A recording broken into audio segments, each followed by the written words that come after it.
আলহামদুলিল্লাহ,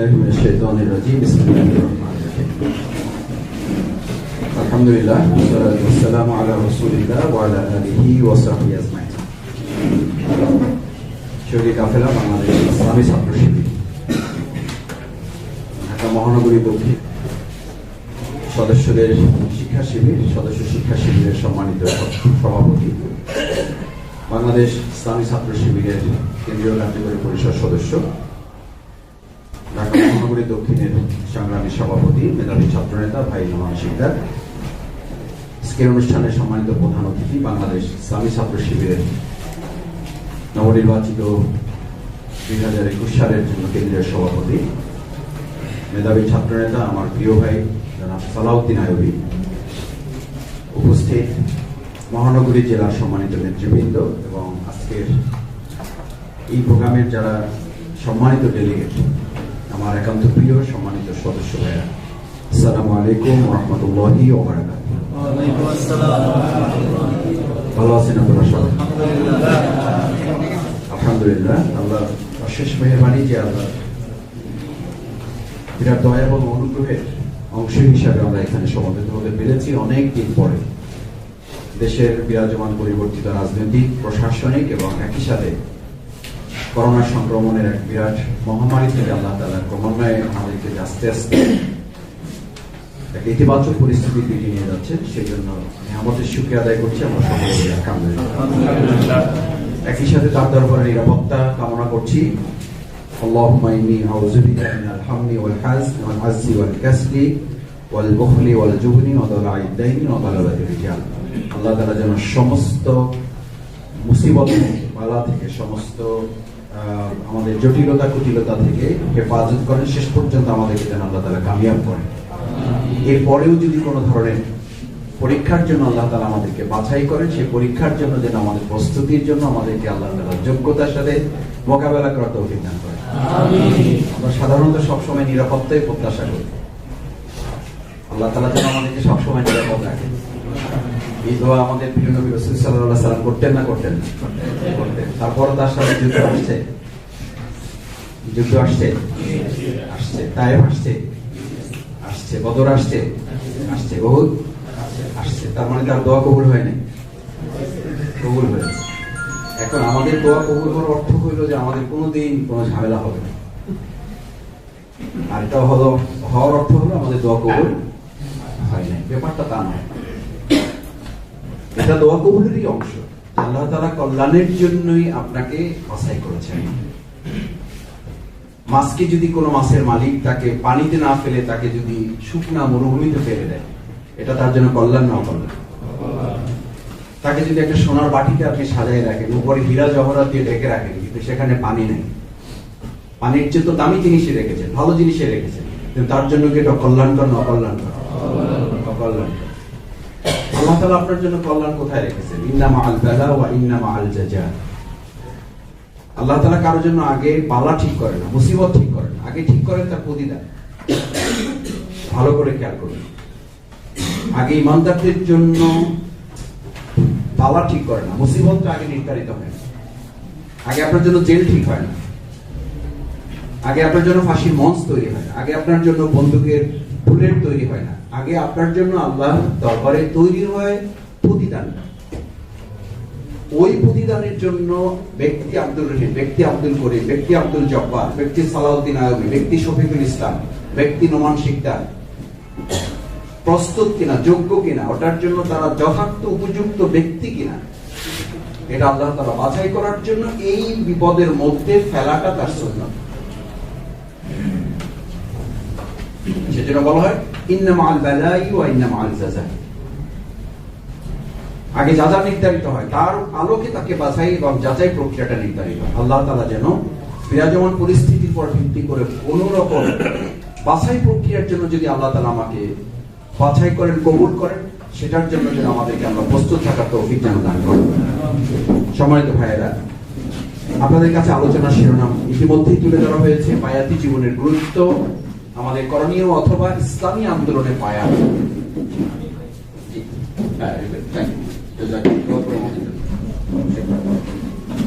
তো ইসলামী আন্দোলনের বায়াত। এই প্রসঙ্গে যাওয়ার আগে কাগজ কলম আছে তো সবার কাছে? কাগজ কলম আছে, নোটপ্যাড আছে, আইপ্যাড আছে, মোবাইল আছে, যে যেখানে পারে সবচেয়ে ভালো পারা যায় ব্রেইনে যতটুকু লিখে রাখা যায় এখানে ধারণ করার চেষ্টা করার, বাকিটুকু চেষ্টা করবে। এই প্রসঙ্গে যাওয়ার আগে আপনাকে 5টি পয়েন্ট একটু ছোট করে নোট দিতে হবে। কয়টা? 5টা। নাম্বার 1, ইসলামী আন্দোলনের বায়াত। এটার ফার্স্ট ধারণাটা আপনাকে নিতে হবে যে আমরা সৃষ্টিগতভাবে, জন্মগতভাবে আমরা বায়াতবদ্ধ, ওয়াদাবদ্ধ, আমরা শপথবদ্ধ সৃষ্টিগতভাবেই। আপনি পৃথিবীতে এসেছেন বায়াতের জিন্দেগি নিয়ে এসেছেন, শপথ নিয়ে আপনি এসেছেন। আপনার সৃষ্টি হয়েছে সদস্য হিসাবে। আমি ছাত্র শিবিরে থাকতে এই কথা সাথীদের প্রোগ্রামে, সদস্যদের প্রোগ্রামে, এখন আমাদের জামাতের রোপণের প্রোগ্রামে কমন এটা বলেছেন, কমন এটা বলেছেন। আপনি জন্মই হয়েছে সদস্য হয়ে। আল্লাহ তাআলা আপনাকে সদস্য করেই পৃথিবীতে পাঠিয়েছেন। সূরা আরাফের 172 নম্বর আয়াত। কত নম্বর আয়াত? 172 নম্বর আয়াত। ওয়াইদ আখাযা রাব্বুকা মিন বানি আদম। এই বনি আদম যখন আল্লাহ তাআলা সৃষ্টির সিদ্ধান্ত নিয়েছেন আলমে আরওয়া, রূহের জগতে, তখন আপনার অস্তিত্বই সৃষ্টি হয়নি, শুধু আপনার রূহ তৈরি হয়েছে। সেই সময় আল্লাহ তাআলা আমাদেরকে জানতে চেয়েছিলেন, জিজ্ঞেস করেছিলেন, ওয়াইদ আখাযা রাব্বুকা মিন বানি আদম মিন যুহুরিহিম যুররিয়াতাহুম ওয়া আশহাদাহুম আলা আনফুসিহিম। সমস্ত নফসকে আলাদা আলাদা করে, কালেকটিভলি, পার্সোনালি এরকম জিজ্ঞেস করা হয়নি সবাইকে রাজি আছেন, মাঝখানে দুজন বাদ পড়ে গেছেন, ব্যাপারটা এরকম না। অথবা দুজন মনে ছিলেন যে আমি এখন জানাবো না পরে জানাবো, পরিস্থিতি বুঝে সিদ্ধান্ত নিচ্ছি, এটাও কেউ বলেন না। আলা আনফুসিহিম আলাস্তু বিরাব্বিকুম ক্বালু বালা। সবাই এই কথা বলে দিয়েছেন, ইয়েস, আপনার সাথে অঙ্গীকার করলাম যে আপনাকে ছাড়া আমরা কারো গোলামি করব না, আপনাকে ছাড়া আমরা কারো দাসত্ব করব না। এখন সেই ওয়াদাবদ্ধ লোক আপনি এখন আল্লাহর গোলামি করার পরিবর্তে আপনি ঘুমের গোলাম। কিসের গোলাম? কখন মানুষ ঘুমের গোলাম হয়? যখন রাত্রি 9টায় ঘুমাতে যায়, এটা কি ঘুমের গোলাম? কখন ঘুমের গোলাম হবে? আজান হয়ে গেছে, আপনি তখন ঘুমে আছেন, তখন আপনি কিসের গোলাম? ঘুমের গোলাম। সকালে সদস্য বৈঠক ডাকা হয়েছে, আপনি ঘুমের কাতর হয়ে আছেন। ব্যক্তিগতভাবে দাওয়াতি কাজে বের হওয়ার কথা ছিল, আপনি ঘুমের কাছে হার মেনেছেন। তাহাজ্জুদ পড়ার নিয়ত করেছিলেন, আপনি ঘুমের কাছে হার মেনেছেন। এই সময়টা আমি কিসের গোলাম? চোখের কথা ছিল মোবাইলের দিকে তাকিয়ে এটা দেখবো, এটা আপনার জন্য জায়েজ, এটা আপনি দেখবেন, এটা আপনি আল্লাহর গোলাম। যেটা আমার দেখার কথা না, আমি দেখেছি, এটা আপনি কার গোলাম? নফসের গোলাম। কার গোলাম? নফসের গোলাম। যখন আপনি নফসের গোলাম থাকেন তখন আপনি আল্লাহর গোলাম থাকেন। যখন আপনি চোখের গোলাম থাকেন তখন আপনি আল্লাহর গোলাম থাকেন। যখন আপনি আরামায়েশের গোলাম থাকেন তখন আপনি আল্লাহর গোলাম থাকেন। যখন আপনি পৃথিবীর কোনো ভালোবাসার গোলাম থাকেন তখন আপনি আল্লাহর গোলাম থাকেন। যখন আপনি আপনার ক্যারিয়ারের গোলাম থাকেন তখন আপনি আল্লাহর গোলাম থাকেন। তখন আপনার এই ওয়াদাটা সেই সময় নাকাসা বা ইন্নামা ইয়ানকুসু আলা নাফসি। আপনার সদস্য শপথ ভঙ্গ হয় না, আপনার ভঙ্গ হয় আল্লাহ প্রদত্ত যে শপথ আপনাকে দিয়ে পৃথিবীতে পাঠানো হয়েছে, সেই শপথ আপনি ভঙ্গ করেন। আপনি ভয় করবেন নোমান শিকদারকে না, আপনি ভয় করবেন আল্লাহ প্রদত্ত সেই শপথ, যে শপথ আপনি প্রতি মিনিট, প্রতি সেকেন্ড আমার দ্বারা লঙ্ঘন হচ্ছে। কিসের নোমান ভাইয়ের কাছে জবাব দিই? কিসের ঢাকা জেলা দক্ষিণের সভাপতির কাছে আমার জবাব দিই? উনি তো জবাব দিই করতে করতে দিশা হয় না। আমার ভাবটা হলো কোনোভাবে যদি আমার সভাপতিকে আমি বুঝাই দিতে পারি, কনভিন্স করতে পারি, ব্যাস আলহামদুলিল্লাহ। আমি মাঝে মধ্যে বলে থাকি, নামাজের আযান হয়েছে, এখন কোন ইমামকে ফোন দিয়ে যদি কোনো মুসল্লি বলে, হুজুর আমার আজকে একটু ঝামেলা আছে, আজকে আমি নামাজটা পড়তে পারলাম না, আমার ব্যাপারটা আপনি একটু দেখেন। পৃথিবীর কি এরকম 2-4 ইমামের নাম বলেন? কাবার ইমাম পারবে তো? মসজিদে নববীর মধ্যে পারারই কথা, যেখানে যেহেতু রাসূল সাল্লাল্লাহু আলাইহি ওয়াসাল্লাম শুয়ে আছে, পারবেন না? ওনাকে ফোন দিলে যে হুজুর আমার ব্যাপারটা একটু আপনি কনসিডারেশনে রাখেন, আমার পক্ষে সম্ভব হচ্ছে না, আমি একটু ঝামেলায় পড়ে গেছি, আর শরীরটাও ভালো যাচ্ছে না, সম্ভব? পৃথিবীর এমন বেয়াক্কিল ইমামও পাবেন না, এমন মূর্খ নির্বোধ মুসল্লিও পৃথিবীতে আপনি কোথাও পাবেন না। কিন্তু কি আজগুবি কথা, কি অদ্ভুত ব্যাপার যে আপনি আপনার এই চুক্তি আদায়ের ক্ষেত্রে আপনি নোমান ভাইয়ের কাছ থেকে ছুটি নেওয়াটাকে বৈধ মনে করেন। আর আকিমুদ্দিনের সেই একই রবের কাছে, যেই একই রবের নির্দেশ আকিমুস সালাতের জন্য আপনি মসজিদে দৌড়ে চলে যান, পৃথিবীর কোনো অজুহাতকে আপনি পরোয়া করেন না, ছুটি নেওয়ারই প্রয়োজন মনে করেন না। এটা আপনার মাথায় আসে না যেটা ছুটি নেওয়া যায়। পৃথিবীর কোন ইমাম, এটার কোন দায়িত্বশীল কোন নেতা আপনাকে ছুটি দিতে পারে, এটা মাথায় ঢুকান না আপনি। সেই একই রব, আকিমুস সালাতের যে রব, সেই একই রবের নির্দেশ আকিমুদ্দিন। তার জন্য আপনি মনে করেন নোমান ভাই ছুটি দিলে ব্যাস আপনি 1 মাস বাড়িতে থাকতে পারেন, কোনো অসুবিধা নেই। How is this possible? আপনি বলেন, আপনি তখন কোন রবের অধীনে বাড়িতে থাকেন? কোন আল্লাহর নির্দেশ মেনে আপনি তখন আপনার এই ওয়াদার থেকে আপনি আপনার জীবনকে রুখসত দিয়েছেন? বলুন, যদি আমাকে বুঝাতে পারেন আমার কোনো আপত্তি নেই। কোন দলিল যদি আপনার কাছে থাকে, আমি আপনার সাথে দলে যোগ, আপনি দল করেন, সেই দলের 1 নম্বর কর্মী আমিও, কারণ আমি আপনার চেয়ে অলস, আমি আপনার চেয়ে আরাম প্রিয় মানুষ, আমি আপনার চেয়েও দুনিয়ার প্রীতি লোক। কিন্তু আমার সেটার জন্য বাঁচার একটা পথ আপনাকে দেখাতে হবে। যে মাসুদ ভাই, হ্যাঁ আমি একটা লাইন পেয়ে গেছি, আসেন। আপনি আরামে আরামে নিজে নিজে ফাঁকে ফাঁকে এরকম লাইন খুঁজে পেয়ে আপনি জীবন যদি দিবেন আর আমাদেরকে ডাকবেন না, তাহলে তো হবে, এটা স্বার্থপরের জিন্দেগি, এটা তো হওয়ার কথা না। আফাতুমিনুনা বিবাদিল কিতাব ওয়া তাকফুরুনা বিবাদ। আকিমুস সালাতের মানসিকতা যে ধারণ করে মসজিদ খোঁজে, সে আকিমুদ্দিনের নির্দেশনাকে ধারণ করে যদি তার এই বায়াতের দাসত্বের আনুগত্যের মানসিকতা তার মধ্যে না থাকে, সেই নামাজি কিন্তু ফাওয়াইলুল লিল মুসাল্লিন বলা হয়েছে। সেই নামাজিদের জন্য তো বলা হয়েছে হাত্তা ইয়াতাবায়্যানা লাকাল্লাযিনা সাদাকু ওয়া তা'লামাল কাযিবিন। তোমার সত্যবাদিতা তোমার মিথ্যাবাদিতা প্রমাণ করে নামাজের উপরে, তোমার সত্যবাদিতা তোমার মিথ্যাবাদিতা রোজার উপরে নির্ভর করে না। কে বলেছে আপনাকে? দেখে দিতে হবে, বুঝতে হবে, কমায় লাভ নেই। এমনি শোনা যাবে এখন, ঠিক আছে। লিমা আজিদ কালাহুম, কেন তাদেরকে ছুটি দেওয়া হলো? কেন? এটা কার ব্যাপারে বলা হয়েছে? তারা নামাজি ছিলেন না? লিমা আজিদ কালাহুম, কেন ছুটি দিলেন? তারা রোজাদার ছিলেন না? তারা নামাজি ছিলেন, তারা রোজাদার ছিলেন, তারা হজ করার লোক ছিলেন, তারা যাকাত দাতা ছিলেন, তারা জিকিরকারী ছিলেন, তারা তেলাওয়াতকারী ছিলেন, তারা পরহেজগার ছিলেন, তারা তাহাজ্জুদ গুজার ছিলেন। হাত্তা ইয়াতাবায়্যানা লাকাল্লাযিনা সাদাকু ওয়া তা'লামাল কাযিবিন। এটা সত্যবাদিতা মিথ্যাবাদিতার জন্য প্রমাণের যথেষ্ট নয় যে তারা শুধু নামাজি। তারা সত্যবাদিতার জন্য যথেষ্ট এটা নয় যে তারা তেলাওয়াতকারী। তারা সত্যবাদী নাকি মিথ্যাবাদিতা প্রমাণ করার জন্য যথেষ্ট নয় যে তারা শুধু তাহাজ্জুদ গুজার করে। এটার জন্য যথেষ্ট হচ্ছে ইন্নামা ইয়াস্তাজিনুকাল্লাযিনা লা ইউমিনুনা বিল্লাহ। যারা বায়াতের দাবি পূরণে কোন রকম অজুহাতের তোয়াক্কাই করে না, তারা অজুহাতের কথাই ভাবে না, কারণ কোনো যুক্তির পরোয়া করে না, কারণ তাহলে তাদের ঈমান থাকে না। কি থাকে না? তাদের বায়াতের ক্ষেত্রে, এই দাবি আদায়ের ক্ষেত্রে, বায়াতের এই চুক্তি, এই অঙ্গীকার, এই ওয়াদার ক্ষেত্রে আল্লাহ তাআলার সাথে যে চুক্তি তার অঙ্গীকার হয়েছে, এটার ক্ষেত্রে যদি সামান্য অজুহাতের চিন্তা করে, ইন্নামা ইয়াস্তাজিনুকাল্লাযিনা লা ইউমিনুনা বিল্লাহ। বাংলা কথা, আরবিটা এখানে ভালো বুঝবেন। অনেক ভালো ভালো মাদ্রাসার ছাত্ররা এখানে আছে। ভালো মাদ্রাসার ছাত্ররা এখানে আছেন না মাদ্রাসার ভালো ছাত্ররা এখানে আছে, সেই জন্য মাদ্রাসায় আলোচনা করতেছি, তো বলতেছি মাসুদ ভাই মাদ্রাসা ভালো, কিন্তু ছাত্র অবস্থা কি সেই কথা জানতে হবে। আমি বললাম ভাই তাহলে আমার ডায়লগ চেঞ্জ, মাদ্রাসার ভালো ছাত্ররা এখানে আছেন। বলছেন এবার ঠিক আছে।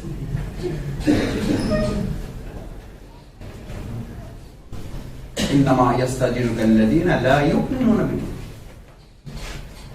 দাবি পূরণে, এই ওয়াদা দেয়, এই চুক্তি বাস্তবায়নে যার অজুহাত থাকে তার ঈমান থাকে। সদস্য থাকেন না, না আপনার ভাব বলে যে কত সদস্য থাকলাম না, জামাতে যে এরকম হয়ে যাবো, পোষাই দেবো, মানে আমাদের সব কিছুতে একটা পোষাই দরকার। একটু মিলাই জিলাই কি মারাত্মক কথা। আজকে বললাম কালকে করে ঠিক করে দেবো। আজকে এখন যদি এই অবস্থা আপনার মৃত্যু হয় তাহলে আপনি কি করবেন? আলী রাদিয়াল্লাহু তাআলা এই চুক্তির প্রশ্নে এটাই বলেছিলেন, তোমার চুক্তির বাস্তবায়নের প্রতিক্রিয়াটা তোমার এমন থাকবে, যখন লঙ্ঘিত অবস্থায় আসো, এই অবস্থায় মৃত্যু হলে তোমার শেষ আমলের উপরে হিসাব শুরু হবে, এটার উপরে তোমার জান্নাত জাহান্নাম নির্ধারিত হবে। তাহলে তোমার কি হবে? তাহলে তোমার কি হবে? হযরত জুন্নুন রাদিয়াল্লাহু তাআলা তিনি এই কথাই বলেছেন, আমি তো চুক্তির কথাগুলো আলমে আবহাওয়ায় যে চুক্তির কথা কোরআনে নাযিল হয়েছে, এটা যেন এখন আমার কানে বাজে। আমি ওই চুক্তিটা এখন আমার কানে শুনতে পাই, যারা আমাকে চুক্তি পড়ানো হচ্ছে। আর আপনি তো আমাদেরকে বলা হয় সদস্য শপথের এই কবিতা রাখবেন, বছর 2-1 কিন্তু দেখবেন, ঠিক আছে, ডোরারের মধ্যে রাখবেন কি পড়ছেন না পড়ছেন। আর জুলজুন বলেন যে আমি ওই ওয়াদার কথা এখনো আমার কানে বাজে, যে আমাদেরকে চুক্তি করানো হয়েছে, ওয়াদা করানো হয়েছে, এবং এটা এই জন্য করানো হয়েছে যে দুনিয়ার কোন ব্যক্তির দুর্বলতার কারণে যেন আমি কিয়ামতের দিন কোনো চুক্তি খুঁজে না বেড়াই। আমি তাকুলা ইয়াউমাল কিয়ামাতি ইন্না কুন্না আন হাযা গাফিলিন। মারাত্মক কথা। কোরআনে শব্দ শুনেছেন, কোরআনে বাক্য ব্যবহার দেখেছেন, আমি তাকুলা ইয়াউমাল কিয়ামা। একজন ব্যক্তি যেন দাঁড়িয়ে বলতে না পারে আমি রাসেলের দুর্বলতার কারণে আমার দুর্বলতা ছিল, থানার সভাপতির দুর্বলতার কারণে আমার দুর্বলতা ছিল, মহানগরী যেভাবে আমাকে তত্ত্বাবধান করার কথা ছিল সেই তত্ত্বাবধানের অভাবে আমি দুর্বল হয়ে গেছি, করোনা পরিস্থিতি সংকট মোকাবেলায় আমি ব্যর্থ হয়ে গেছি। করোনা মোকাবেলা তো আপনাকে করতে বলা হয়, করোনা তো দেওয়া হয়েছে আপনার ইমানকে মজবুত করার জন্য। যে কোনো বিপদ আসলে ইমানদারদের দুটো পরিস্থিতি তৈরি হয়, হয় ইমানটা আরো বেড়ে যায়, না হলে সে কুফর হয়ে যায়, না হলে সে কাফির হয়ে যায়। আপনি কোন ভাগে আছেন সেই সিদ্ধান্ত নেওয়ার মালিক আপনি, মালিক আপনি। এটা সাধারণ কথা নয়। আমাকে মাফ করবেন, আমি ইসলামী আন্দোলনে কখনো ইনিয়ে বিনিয়ে কথা বলা পছন্দ করি না, সেই জন্য মাইক বন্ধ করে দিয়েছি। সাধারণ কথা আমি বলতে পারি না। আমি রাসূল সাল্লাল্লাহু আলাইহি ওয়াসাল্লামের খুতবার সুন্নাহ দেখেছি। রাসূল সাল্লাল্লাহু আলাইহি ওয়াসাল্লাম খুতবা দিতেন, ওনার চেহারাটা টকটক করতো, ওনার হাতে লাঠিটা থরথর করে কাঁপতো, সামনে যারা বসে থাকতো তারা চোখ ফেলার একটা চোখের পলক ফেলার সুযোগ পেতেন না। আল্লাহ রাসূল কোন শব্দটা বলছেন যেটা আমার স্মৃতি থেকে হারিয়ে যাবে। সেই জন্য আমি ছাত্র জীবনে বলতাম, যখন ডেলিগেটের ঘুমাবার টাইম হবে সেই টাইমে আমাকে আলোচনা দিবে। আমার আলোচনা চলবে আর একজন ডেলিগেট ঘুমাবে, আমি দেখতে চাই কোন ডেলিগেট ঘুমাবে। তা হতেই পারে না। তাহলে হয় আমি আলোচক ঠিক নাই, না হলে ওই ডেলিগেট ঠিক নাই। ইসলাম তো নিয়ে কথা বলো না। কোথায় ইসলাম আপনাকে আল্লাহ তাআলা কোথায় বলেছেন? পারলে তোমরা একটু কইলো, কোথায় পেয়েছেন এটা? একটা আয়াত আমাকে দেখান, বের করেন। ৬০০০ যতগুলো আয়াত আছে আপনার, একটা আয়াত খুঁজে বের করে দেন। আল্লাহ তাআলা আপনার আবেদন করেছেন একটু পারলে তোমরা কইলো, দেখেন সুযোগ সুবিধা হইলে একটু করেন, ঠিক আছে? আপনি কেন আশা করেন রাসূল আপনাকে এভাবে এই বিলে কথা বলবে? কেন আশা করেন শফিকুল ইসলাম মাসুদ আপনাকে এসে একটু ওয়াজ করবে? এটা বললে কয় যে সেই জামার শিবিরে ঘুমায় এখন আর নাই। কিসের ঘুম? ঘরে আগুন লেগেছে, কোন বাবা মা কি সন্তানকে আশা করে সন্তান ঘুমিয়ে আছে, ঘরে আগুন লেগেছে, আমার ছেলের ঘুমটা নষ্ট হোক এটা আমি চাই না। কত বড় অপদার্থ মা এটা, কত বড় অসভ্য জাহিল মা এটা। এই মাকে কোন সন্তান স্বীকারই করে না, যেটা কেমন মা? ওই সন্তানকে ডেকে উঠিয়ে না পারলে তাকে কোনে কোনে বিছনা সহ চৌকি শুদ্ধ তাকে ঘর থেকে বের করে ফেলে দেবে। সিঁড়িতে নামতে না পারলে তাকে জান্নাতে ফেলে দেবে, বাঁচুক না বাঁচুক ফেলে দেবে, আগুন থেকে বাঁচাই তাকে। এই রুরু আচরণ তার সাথে মা করবে না করবে না? এটার নাম রুহামা না এটার নাম জাহিলিয়াত? এটার নাম রুহামা, এটার নাম রুহামা। তাকে ওখান থেকে বাঁচাতে জানা লাগিয়ে তাকে ফেলে দেবে, এটার নাম রুহামা। এবং সন্তানও ভাববে মা তো সবশেষ চেষ্টাটা আমার জন্য করেছে, ইট ইজ মাই জাস্টিস, এটা আমার প্রতি ইনসাফ, এটা আমার প্রতি ন্যায় বিচার। জাহান্নামের ভয়াবহ আগুন থেকে বাঁচানোর জন্য, দুনিয়ার আগুন থেকে বাঁচানোর জন্য যদি আপনাকে জান্নাতে ফেলে দেওয়ার সিদ্ধান্ত তাকে নিতে হবে, তাহলে জাহান্নামের আগুন থেকে বাঁচাবার জন্য আপনার সাথে কত কঠিন আচরণ করা হবে। আমাদের প্রিয় নবী রাসূল করিম সাল্লাল্লাহু আলাইহি ওয়াসাল্লাম হায়াতের জিন্দেগীর লোকদেরকে এভাবে কথা বলতেন, তারা থরথর করে কাঁপতেন।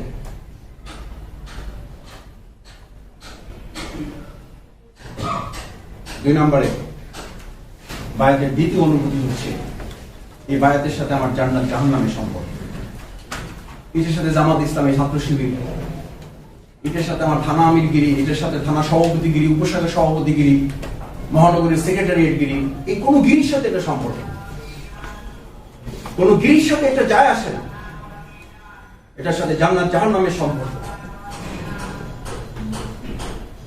লাকাদ রাদিয়াল্লাহু আনিল মুমিনিনা ইযুবাইউনাকা তাহতা আশ-শাজারা। আপনার আমল দিয়ে আপনি জান্নাত পাবেন আশা করার কোনো কারণ নেই। আল্লাহ রাসূল সাল্লাল্লাহু আলাইহি ওয়াসাল্লাম নিজেও আশা করতেন। তার চেয়ে আমল আপনি বেশি করবেন? প্রশ্নই ওঠে না, অসম্ভব, এটা হতেই পারে না। তাহলে কিসের উপরে? এটা নির্ভর করে আল্লাহর সন্তুষ্টির উপর। এই আয়াত আপনাদের সকলের মুখস্থ আছে, সূরা ইনশিরাহ এটা যেমন বলেন সূরা ইনশিকাক 6 থেকে 12 নম্বর আয়াত লিখে রাখেন, মুখস্থ করবেন।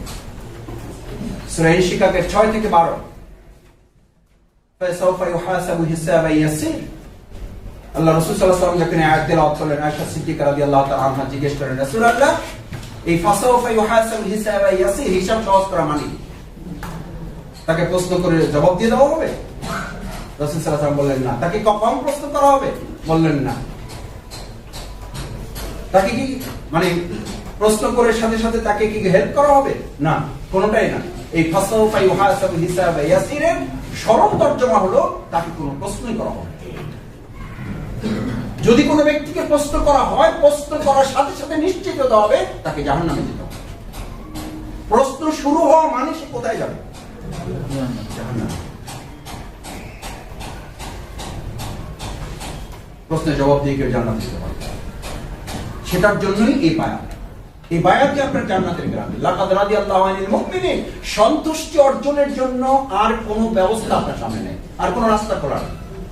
নামাজের জন্য সন্তুষ্টির কোনো আয়াত নির্ধারিত হয়নি।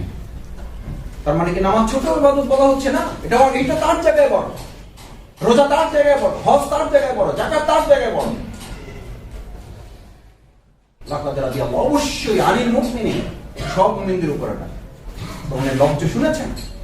শব্দটা খেয়াল করেছেন? আনিল মুমিনিন, আনিল নাস বলা হয়নি। সমস্ত মানুষদের মধ্য থেকে আল্লাহ তাদের উপরে সন্তুষ্ট তা বলা হয়নি। অনেক মুমিনরা এখানে আছেন, তাদের মধ্য থেকে কিছু মুমিনদের উপর আল্লাহ তাআলা আলাদা করে সন্তুষ্ট। তারা বিশেষ লোক, তারা ভিআইপি না, তারা সিএমপি। তাদের আলাদা কে, তাদের আলাদা মর্যাদা, আলাদা সম্মান, তাদেরকে আলাদা করে ডাকা হবে। এই সব লোকদের মধ্যে এসে কেন্দ্রীয় সভাপতি যদি বলেন, এই তুমি আব্দুর রহিম এদিকে আসো, বেজার হবে? বেজার হবে না, খুশি হবে। কেন্দ্রীয় সভাপতি আমাকে চেনেন, আমার নাম জানেন, আমাকে ডেকেছেন, খুশি হয়ে যান। লাকাদ রাদিয়াল্লাহু আনিল মুমিনিন ইযুবায়ুনাকা তাহতা আশ-শাজারা। তাদের জন্য যারা বায়াতকে জান্নাত জাহান্নামের মাধ্যম হিসাবে নিয়েছে। এটা আমার জান্নাত, এটা আমার জাহান্নাম। এটা পালন করলে জান্নাত, এটা পালন না করলে জাহান্নাম। 3 নাম্বার, এটা ঈমান এবং কুফরের পার্থক্য রচনা করে।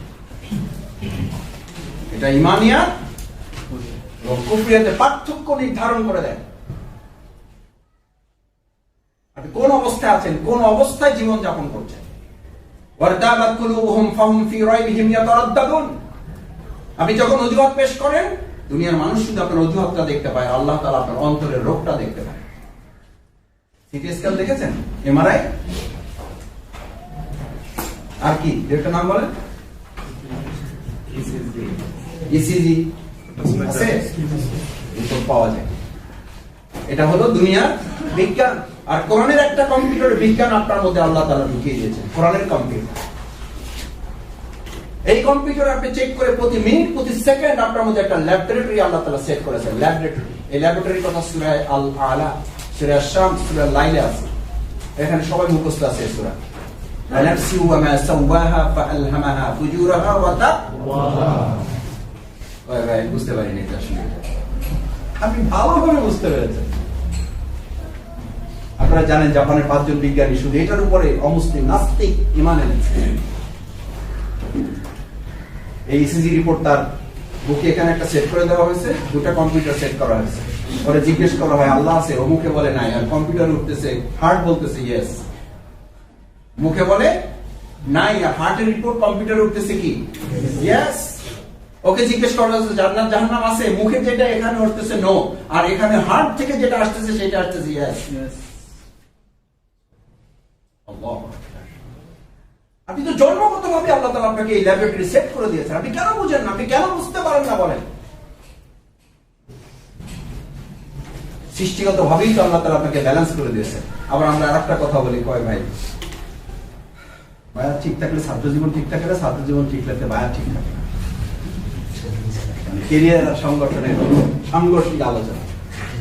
এই জন্য আমি এক কথায় বলে দিই যে আমার ছোটখাটো ক্যারিয়ার সাথে আছে, এই ক্যারিয়ার নিয়ে বলতেছি।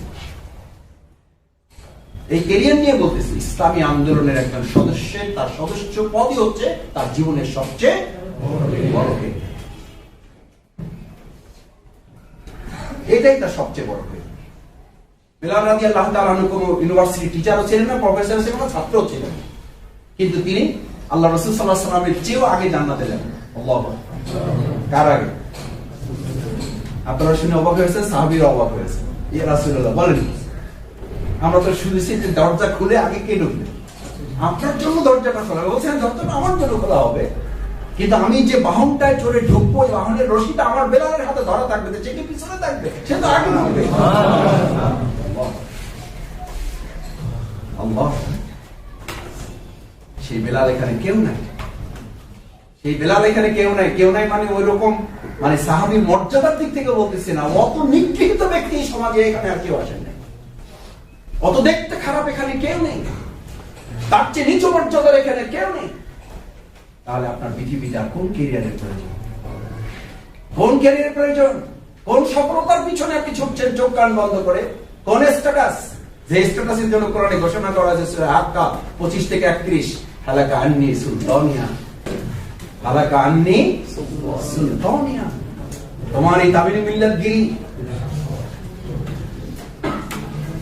তোমার এই ঢাকা ইউনিভার্সিটি গিরি নাথিং, তোমার এই ঢাকা মেডিকেল গিরি, তোমার এই বুয়েট গিরি, রুয়েট গিরি, সুয়েট গিরি, ঢাকা ইউনিভার্সিটি, রাজশাহী ইউনিভার্সিটি গিরি, ফার্স্ট ক্লাস ডিগ্রি ধারী,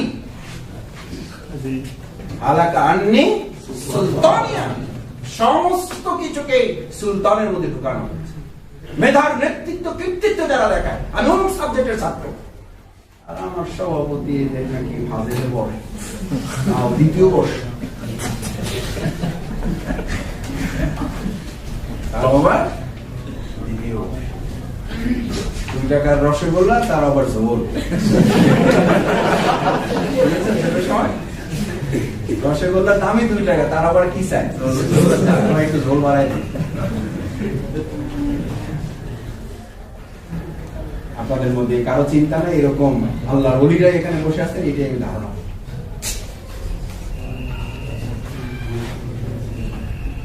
সেজন্য ইমান এবং কুফরিয়াতে পার্থক্য, তাবাত কুলুবুহুম ফাহুম ফি রাইবিহিম ইয়াতারাদ্দাদুন।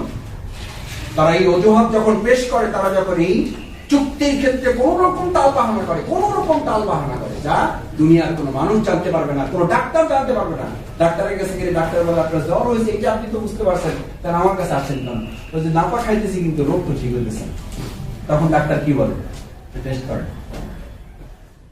আবার রোগী চালাক বলে টেস্ট করে যদি বলতে হবে তাহলে আপনার কাছে আসি কিনা।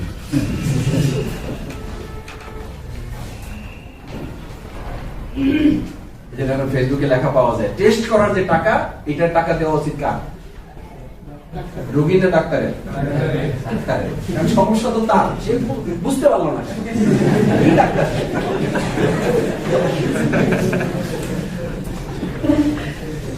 আমরা ছোটখাটো ডাক্তার নিয়ে সংসার করি, তো বলে যে এক রোগী তো আমার কাছে ভিজিট চাই বসে, বলতে আমার চোখের সমস্যা কি এটা আপনি বুঝতেই পারলেন, আমার টেস্ট করে তারপরে আপনি বুঝতে পারলেন, টাকা তো আপনি দেবেন।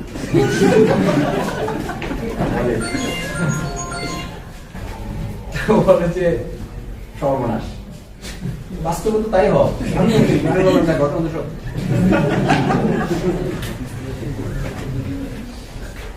আল্লাহ তাআলা আপনাকে স্পষ্টলি জানিয়ে দিয়েছেন, ওয়াতাবাত কুলুবুহুম, দুনিয়া কেউ বুঝতে পারবে না। আপনি একটা কথা বলে দেবেন মাসুদ ভাইকে, আমি গুলুর ভাইকে একটা কথা বলে দেব, গুলু ভাই আমার এই সমস্যা ছিল, উনি শুনে খুবই খুশি হবেন, এবং উনি খুব আমাকে আবার ইয়াও দেখাবেন যে আল্লাহ ঝামেলার মধ্যে আপনি ছিলেন, আল্লাহ আপনার হাত দ্বারা সুবহানাল্লাহ, আপনি এরপরও বেঁচে আছেন।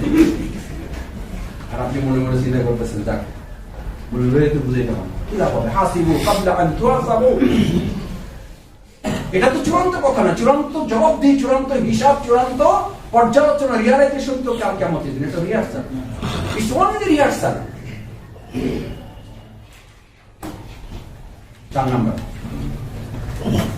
4 নম্বরে বায়াতের সবচেয়ে মৌলিক দায়িত্ব হচ্ছে, যে উদ্দেশ্যে আপনাকে পাঠানো হচ্ছে সেই উদ্দেশ্যের সাথে সম্পৃক্ত, মূল উদ্দেশ্যের সাথে বায়াতের সম্পর্ক। কিসের সাথে? মূল উদ্দেশ্য। আপনাকে নামাজের জন্য পাঠানো হয়নি। আমার এই আয়াত, এই লেকচার, এগুলো শুনে কেউ কেউ আবার নিচে কমেন্টস দেয়, এগুলো কই পাইছেন? তাহলে এগুলো পাইছে আমার বাবা পীর ছিলেন, তার কাছে পাইছে। আমাদের পীরের রাজনীতি।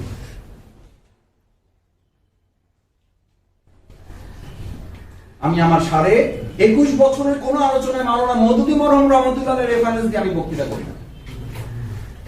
আমি এটা কোনো আলোচনায় বলি না যে মওদুদী মরহুম রহমাতুল্লাহ বলেছেন আপনারা এটা করেন। আমাদের কোন নেতা এসে এটা বলে? কোথায় পেয়েছে? আপনাকে তো আল্লাহ তাআলা নামাজ রোজার জন্য পাঠান নাই। আপনাকে পাঠাইছেন কিসের জন্য? ওমা খালাকতুল জিন্না ওয়াল ইনসা ইল্লা লিয়াবুদুন। এটা আপনারা নামাজ রোজা ব্যাখ্যার মধ্যে ঢুকাইয়া আরাম আয়েশে জান্নাতে যাওয়ার বই বের হয়েছে, জান্নাতে যাওয়ার সহজ পথ। কত বড় অথর! আমার গাড়িতে সেদিন উঠে দেখে আমার গাড়িতে ছোট ছোট কয়েকটা বই একটা প্যাকেটের উপর, তো বইটাকে আমি পড়া শুরু করছি। বইয়ের উপরে বড় করে লেখা জান্নাতে যাওয়ার সহজ পথ, লেখক এবং মোবাইলের নাম্বার দেওয়া আছে। পরে আমি শেষ করছি, খুব একটা পড়তে পারিনি, ছোট বই পরে ওই নাম্বারে আমার চোখ পড়ার পর আর লেখক মোটামুটি আমার পরিচিত। আমি ওনার ফোন দিলাম, আমি বললাম ভাই আপনার এই 37 পৃষ্ঠা বইয়ে কোরআন হাদিসের রেফারেন্স সহ আমি তো কোনো জায়গায় সোজা পথ পাইলাম না। পুরোটাই তো আপনি পরীক্ষা, আযাব, গজব, জান্নাত, জাহান্নাম, বিপদ, মুসিবত, দুঃখ, জেল, জুলুম সব দিয়ে ভরে রাখছেন, তো সোজা পথ কোন? কয় ভাই এটা একটু আকৃষ্ট করার জন্য যাতে বইগুলো চলে। জান্নাতে যাওয়ার সোজা পথ জানলেই তো সবাই আরাম চায়, সোজা পথ কোথায়? আসসালাতু লিল জান্নাত, আমি ভাই এদের আর কি ঢুকে গেলাম, তাহলে নামাজ বাস কোথায় পেয়েছেন আপনি?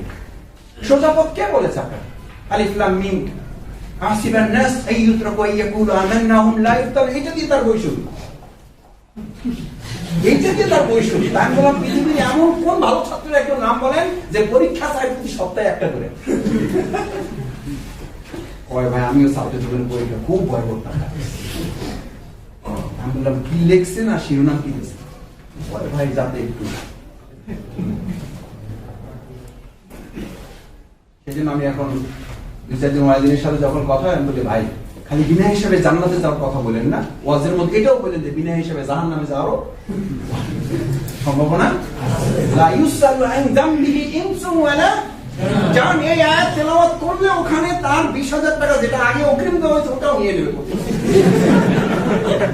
যাওয়ার সময় 80,000 তো পরে 20,000 যেটাতে চলে ফেরত আপনারা নিয়ে আসছি বিনা হিসেবে জান্নাতে যাওয়ার জন্য, আপনি ওয়াজ শুরু করছেন বিনা হিসেবে জাহান্নাম। কি আনসার না টাকা ফেরত দেন? ওই মাসুদ ভাই তা ঠিকই বলছে। তাহলে আমি তো কোনো ওয়াজে এই আলোচনা শুনি নাই যে লা ইউসালু আন যামবিহি ইনসুন ওয়ালা জান। কিছু এমন অপরাধী থাকবে যাদের কোনো হিসাবই নেওয়া হবে না, জিজ্ঞাসাই করা হবে না তুমি অপরাধ করছো কেন। ইউরাফিল মুসলিমুন বিসিমাহুম, আর কপালে এটা দাগি আসামি আমরা বলি না, মোস্ট ওয়ান্টেড, টিটি। টিটি মানে কি? ডক্টর। আমাদের জেলখানায় বলতো টিটি, বড় আসামি, আমাদের আলাদা রাখতো, ভাবসাবি আলাদা।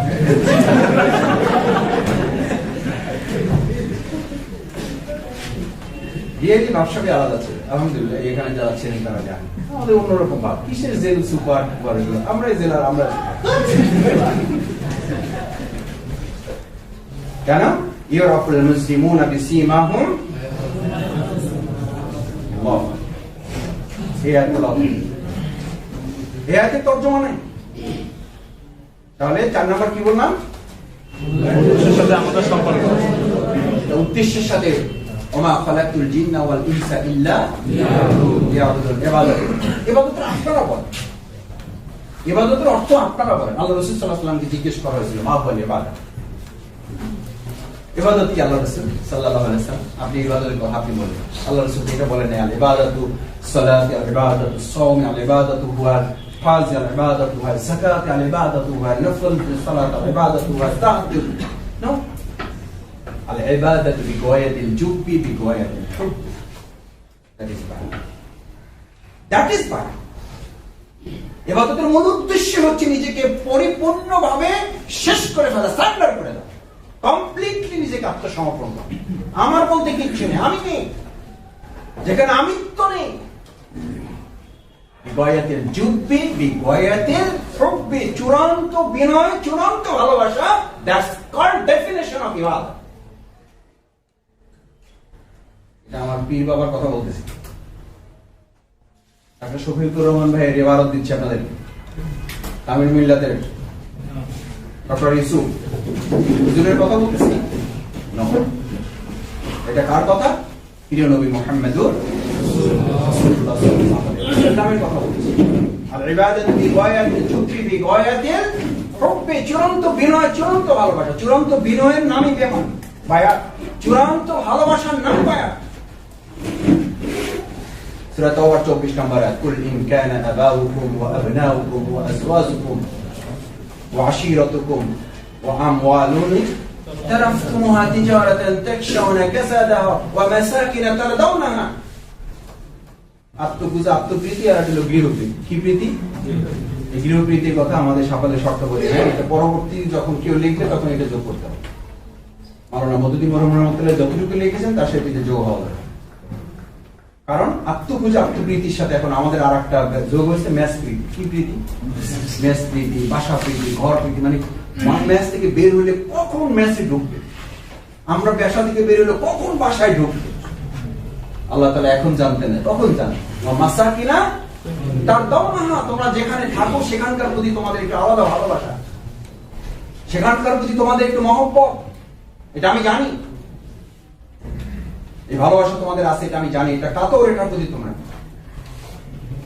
মায়ের কাছে একটু যাইতে হবে, বাবার কাছে একটু যাইতে হবে। রহমান ভাই দোয়া করেন, আমার ছুটি দরকার। তো কোথায় যাবেন? বল বাসায় যাবেন। তো কখন যাবেন? বলছে আমি তো লঞ্চে আছি, দোয়া করেন। ছুটি কোথায়? এখন কি করবেন? রহমান শিকদার সাহেব কি বলবেন? না লঞ্চ থেকে লাভ দেন।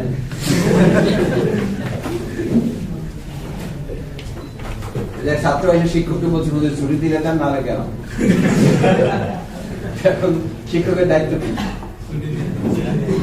বলছে তুই বেয়াদব হয়েছিস, আমি তো বেয়াদব হইতে পারি, তুই যা, কারণ তুই এখন না গেলে তো আমি আদব কায়দা হারাই ফেলবো। ছুটি না দিলেও তো তুই চলে যাবে, ছুটি দিলে দেন, নাহলে গেলাম। এখন লঞ্চে উঠে যদি আমি ফোন দিই, ট্রেনে উঠে যদি আমি ফোন দিই, গ্রামে গিয়ে যদি আমি ফোন দিই, ভাই আমি তো চলে আসছি, জোয়ার ভাই আমার দোয়া করেন। আবার দোয়াও করতে হবে, না ছুটি নিয়েও যাবে না, আবার দোয়াও করার দায়িত্ব আমার। আমি বললাম ভাই আমার বিরাট বিপদে বাঁধাইছে, ছুটিও নিয়ে গেলেন না, আবার দোয়াও আমারই করতে হবে। কেন?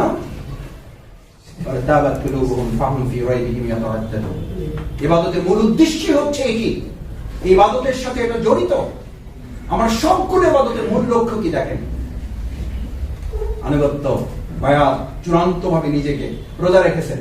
রোজা রেখে এখন আপনি মনে করছেন যে ক্ষুধা আজকে একটু কম লাগছে, আজকে 6:35 ইফতার, আজকে 6:35 করবো না, অতিরিক্ত সব হাসিলের উদ্দেশ্যে আমি 7টায় গিয়ে ইফতার করবো। আলহামদুলিল্লাহ,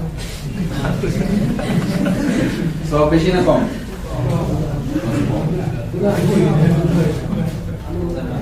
সদস্যদের পাল্লা পড়ে রোজাই নষ্ট। আপনি কোন ইমামের পিছনে নামাজ পড়তে গিয়ে মনে করেন যে আজকে আমার হাতে সময় আছে, উনি একটা রুকু দিচ্ছে, কেন আমি আজকে রুকু 2 গান দেবো, সব বেশি না কম? নামাজ নষ্ট। দ্যাট ইজ বায়াত, দ্যাট ইজ বায়াত। এটার জন্য আপনি হাদিসের 4টা শব্দ আপনাকে লিখতে হবে বায়াত বুঝার জন্য। এই শুধু এইটা বুঝার জন্য যে বায়াত 4টা শব্দ লেখেন। কলু বায়ানা, রাসূলুল্লাহ সাল্লাল্লাহু আলাইহি ওয়াসাল্লামের কাছে যারা বায়াত নিয়েছেন এই 4টা শব্দ তারা উল্লেখ করেছেন। ফিমা আতিবা ওয়া কারিয়া, আমার ভালো লাগলেও করবো, না লাগলেও করবো। বরং আমি এটাকে এভাবে বলি, আমার বুঝ থেকে বলি, এটা দলিল না, এটা দলিল আমি। আমার দলিল আপনার গ্রহণ হইতেও পারে, না হইতে পারে, কিন্তু আমি আমার বুঝের জায়গা থেকে আমার আমলের জন্য এটা করি। ভালো লাগলে আমি 1% আনুগত্য করবো, মানে পুরোটা 1% ধরছি। আর ভালো না লাগলে আমি তার দ্বিগুণ আনুগত্য করবো, এটা বুঝার জন্য আল্লাহকে, যে চোখের পানি ফেলে বলবো আল্লাহ তাকে পছন্দ হওয়ার জন্য আমি এমনিতে আনুগত্য করতাম, আমার পছন্দ হচ্ছে না, তারপরে আমি আনুগত্য করছি নিতান্তই তোমার ভালোবাসা পাওয়ার জন্য। এটা বোঝা যায় না? বোঝা যায় না। কিন্তু আমার অসুবিধাটা কি? আমি এমনি আনুগত্যের জন্য রেডি ছিলাম, কিন্তু সমস্যা আমার ক্ষেত্রে, সমস্যা উপরে। সমস্যা কোথায়? উপরে কোথায়? আপনি পুলিশকে দোষ দেন যে ভাই সব উপরে নির্দেশের কথা বলে পার পেয়ে যাবেন, এটা তো হইতে পারে না। আপনি যখন এটা বলেন যে সমস্যা আমার না, সমস্যা উপরে,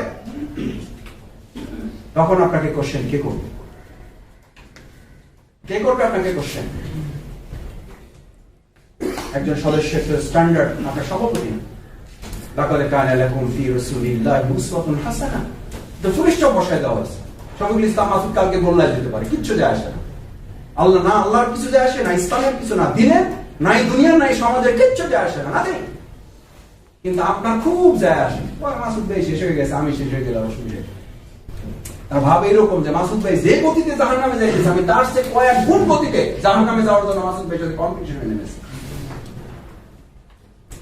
আপনি এটা শুনে যেমন বিস্মিত হচ্ছেন, বাস্তবে এরকম লোকের সন্ধান আমাদের কাছে নাই। না থাকলে ভালো, আলহামদুলিল্লাহ। এই দক্ষিণ জেলা এবং মহানগরী দক্ষিণে না থাক, সেটাই আমরা প্রত্যাশা করি। কোন ব্যক্তিকে দেখে আপনি নিরুৎসাহিত হওয়ার জন্য তো কোরআনে কোথাও বলা হয় নাই ওয়াতাওয়াসাউ বিল হক ওয়াতাওয়াসাউ বিস সবর, এটা বলা আছে, কিন্তু কোথাও তো নিরুৎসাহিত করা হয়নি আপনাকে। অমুকের কারণে তুমি নষ্ট হয়ে যাও, তোমার কিচ্ছু বলা হবে না, এটা বৈধ করা হয়নি আপনার। সেই জন্য সম্মানিত ভাইরা, আমি যে পয়েন্ট লাস্ট বলেছি, সমস্ত ইবাদতের মূল লক্ষ্য হচ্ছে চুক্তি বাস্তবায়ন করা, শপথটাকে, অঙ্গীকারটাকে। রোজা, নামাজ, নামাজে দাঁড়িয়ে এই যে একটু করে জোর করবে, জোরে আজান হয়ে গেছে, আল্লাহু আকবার, পড়বেন না পড়বেন না নামাজ। সূরা ফাতিহা কি? সূরা ফাতিহাটা তো একটা বায়াত, ইয়াকা নাবুদু, বাংলা কি ঘোষণা করেন আপনি বলেন? আমি তোমাদের ছাড়া কারো গোলামি করি না। এটা মসজিদে আল্লাহকে সাক্ষী রেখে বলে এসে বাইরে এসেই আপনার চোখটা একটা মহিলার দিকে পড়ার পর আর একবার দ্বিতীয়বার যখন চোখটা পড়ে, ঠিক ওই সময় আপনি এই কথা লঙ্ঘন করে বায়াতে উঠতে উঠে আল্লাহ গোলামি করার পরিবর্তে আপনি আপনার চোখের গোলামি করে রাস্তা পার হচ্ছে। ওই সময় আপনি কার গোলাম? চোখের গোলাম। লা ইউমিনু আহাদুকুম হাত্তা ইয়াকুনা হুতামান, আপনার নফস আপনার প্রবৃত্তির বিরুদ্ধে যুদ্ধ করতে পারেন না, আপনাকে কে যুদ্ধের জন্য ডেকেছে? সমস্ত যুদ্ধ ভণ্ডুল আপনার সমস্ত মুজাহিদগিরি, এমনকি আপনি শহীদ হয়ে গেলে সেই শাহাদাতের জন্য আল্লাহ তাআলার কোনো দায়বদ্ধতা নেই, কারণ আপনি তো গোলামিগিরি পরিবর্তন করতে পারেন। কি লাভ হবে শহীদ ইসলাম মাসিদ? এই সমস্ত আলোচনা, এই সমস্ত বক্তব্য, এই সমস্ত দিনের দায়িত্ব পালন করা, মজলুম কিছু রাসূল সাল্লাল্লাহু আলাইহি সাল্লামকে মিরাজে যখন জান্নাত, মান রাল আইনুল জান্নাত মান রাল আইনুল জাহান্নাম, তার সামনে দুই দিকে জান্নাত এবং জাহান্নাম দেখানো হয়েছে। আল্লাহ রাসূল সাল্লাল্লাহু আলাইহি সাল্লামকে বলা হলো, দেখেন জাহান্নাম, ইয়া রাসূলুল্লাহ আপনি দেখেন যে জাহান্নামটা পরিপূর্ণ, যাদের দিয়ে পরিপূর্ণ, এটা সমস্যা না, সমস্যা হচ্ছে জাহান্নামটাই যাদের দিয়ে প্রস্তুত। মানুষ তারা কারা? আল্লাহ রাসূল জানতে চাইলেন তারা কারা। এই যাদের দিয়ে পরিপূর্ণ তাদের পরিচয় জানতে চান, জানতে চেয়েছেন জাহান্নামটাই যাদের দিয়ে প্রস্তুত। হু আর দেম, মান হুয়া, তারা কারা? রাসূল সাল্লাল্লাহু আলাইহি ওয়াসাল্লাম আশা করেছিলেন জিবরাইল আমিন বলবেন ওয়া হুয়া ফাসিক ওয়া হুয়া জালিম ওয়া হুয়া মুনাফিক ওয়া হুয়া কাফির। আল্লাহ রাসূল সাল্লাল্লাহু আলাইহি ওয়াসাল্লামের সমস্ত প্রত্যাশার ঊর্ধ্বে উঠে জিবরাইল আমিন বললেন ওয়া হুয়া আলিম, ওয়া হুয়া আলিম। এই যে আমরা এই সারিতে তারা প্রথম বসা, তারপর আপনারা সেকেন্ড ক্যাটাগরি, যারা সবচেয়ে বেশি জানেন বলে মনে করেন সংগঠন, তাদেরকে এই সারিতে বসে সেই সমস্ত আলেম, ওয়া হুয়া আলিম, তাদের যে জাহান্নামটাই পরিপূর্ণ না দেয়, ওই জাহান্নামটা প্রস্তুত তাদেরকে দিয়া, কারণ তারা তাদের পদে পদে তাদের চুক্তি, তাদের ওয়াদা, তাদের শপথ, তাদের বায়াত তারা কি করেছে? ফামান নাকাসা ফাইন্নামা ইয়ানকুসু আলা নাফসিহি। এই দায়বদ্ধতা আপনাকে বহন করতে হবে,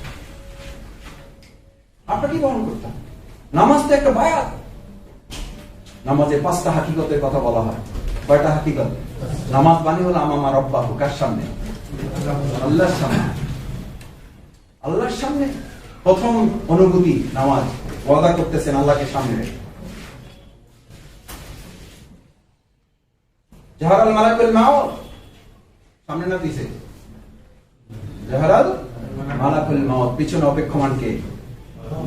সে আপনাকে স্মরণ করে দিচ্ছে এই জোহরই তোমার শেষ জোহর, এই আজকের চুক্তি তোমার শেষ চুক্তি, last, it is last, final.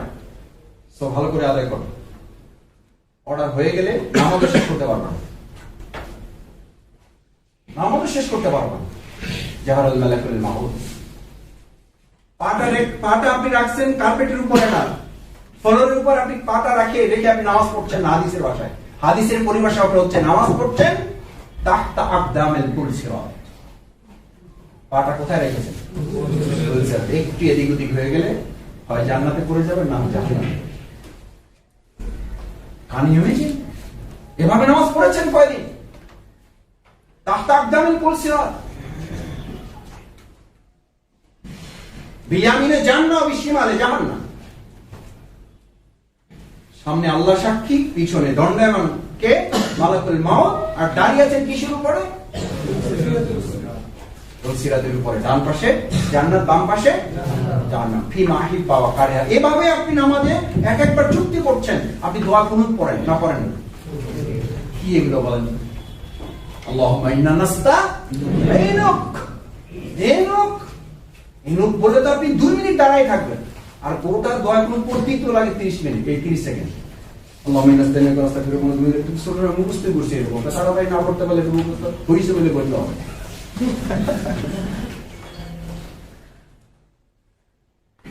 আর কাবার ইমামরা দোয়া কুনুত এভাবে হাত তুলে পড়েন আল্লাহুম্মা ইন্না নাস্তাঈনুক বলে যেন পাথর হয়ে যায়।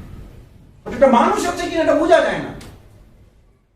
এটা পিলারের স্তর, এটা পিলারে পরিণত হয়ে যায়। আল্লাহুম্মা ইন্না নাস্তাঈনুক, আমি তোমাকে ছাড়া কারো সাহায্য অনুমিনু বিক, আমার আর কারো প্রতি বিশ্বাস নেই। আমার মা, আমার বাবা, আমার ভাই, আমার বোন, আমার শিক্ষক, আমার নেতা, আমার কেউ কিছু করে দিতে পারে আমি তো বিশ্বাসই করি না। আমি কারোর প্রতি নির্ভর করি না, আমি তো কাউকে অভিভাবকই মানি না।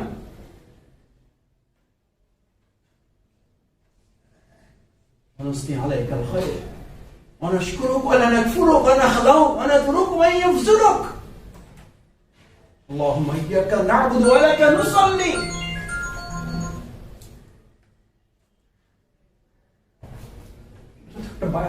কিসের সদস্য বায়াত? আমি পরোয়াই করি না রুকুনিয়াতে। বিশ্বাস করুন আমি আমার রুকুনিয়াতের পরোয়া করি না। আমি ছাত্র শিবিরের কেন্দ্রীয় সভাপতি ছিলাম, আমি পরোয়া করি না। আমি মহানগরী জামাতের সেক্রেটারি, ডোন্ট কেয়ার দ্যাট। আমার ভয়, আমি আমার দোয়া করি আল্লাহকে সাক্ষী কি বলছি আল্লাহকে। আমার ভয় আমি একটু পরে জোহরের নামাজে আল্লাহকে সাক্ষী করে দাঁড়িয়ে আমি কি ওয়াদা করছি আল্লাহর কাছে, আর কি করছি আমি।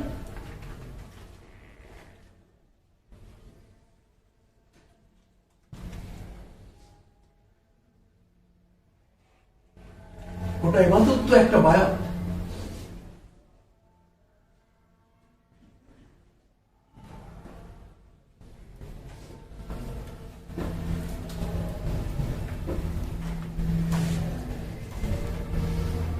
আমার সদস্য ভাইয়েরা, সেই জন্য এটা আপনাকে ভাবতে হবে। সদস্য কি নাথিং।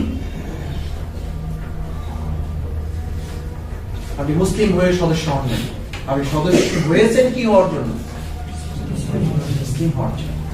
আপনি সদস্য হওয়ার সময় যে আয়াত পড়েছেন, ইন্না সালাতি ওয়া নুসুকি ওয়া মাহইয়ায়া ওয়া মামাতি লিল্লাহি রাব্বিল আলামিন, এটা সদস্য সম্পদের আয়াত নাযিল হয় নাই। এই আয়াতটা it's a definition of Muslim. এটা কার সংজ্ঞা? মুসলমান। মুসলিম এটা ডিক্লেয়ার করবেন, ওয়াট মুসলিম? মুসলিম হোস ডিক্লেয়ার, সে মুসলিম যে ঘোষণা করবে ইন্না সালাত, আমার নামাজ কার জন্য? এই আয়াতের ব্যাখ্যা দিতে আরো দিলাম, আমি সেই দিকে যেতে চাচ্ছি। নামাজ আল্লাহর জন্য মানে, নামাজ আল্লাহর জন্য মানে আপনি নামাজে দাঁড়িয়ে গেছেন, ইমামের আনুগত্য করা শুরু করেছেন, আর কোনো পরোয়া নেই আপনার, কোনো পরোয়া নেই। আপনি নামাজে দাঁড়িয়ে গেছেন, আল্লাহর সাথে আপনার কথোপকথন শুরু। দুনিয়ার কোন মানুষের সাথে কথা বলতে পারেন নাই, আফসোস অভিমান দেন আপনাকে সামান্য জমার জন্য, লজ্জিত, কুণ্ঠিত, অপমানিত না করে আপনাকে। আমার তো কথা আল্লাহর সাথে হয়। আসর থেকে মাগরিব পর্যন্ত যে কথা জমা হবে কার কাছে বলবো? আমি মাঝে মধ্যে মোবাইলে মেসেজ পাই, ভাই 1 মাস কথা বলার জন্য চেষ্টা করলাম, পাইলাম না, কিভাবে সংগঠন চলে? আমার মতো বর্তবের সাথে কথা না বলে আপনি যদি সংগঠন চালাইতে না পারেন, আপনি কিসের আল্লাহর গোলাম? নামাজ কিসের জন্য আপনার? কিসের জন্য নামাজ আপনার?